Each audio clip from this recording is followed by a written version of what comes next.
रमा होणं ना खरंच खूप अवघड आहे. एका अशा माणसाची बायको असणं की ज्याला फक्त समाजाचं पडलंय, जो परदेशात यासाठी शिक्षण घेतोय की उद्या चालून तो जेव्हा परतेल तेव्हा या दीनदुबळ्या समाजासाठी लढेल, त्यांना अंधारातून बाहेर काढेल आणि त्यांना गुलामगिरीच्या बेड्यातून मुक्त करेल.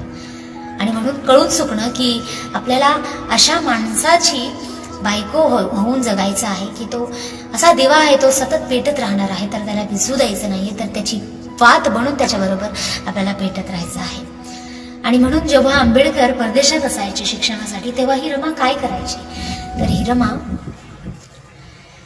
भीम शिक्षण घ्याया दूरदेशी जाता, गोवऱ्या थापत होती घरी रमाई माता.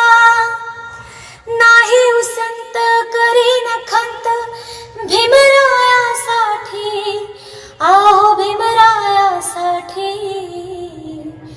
करी कष्ट काम गाळूनी घाम, हसऱ्या मुखाने सदा रात होती आणि त्या दिव्याची रमा वात होती.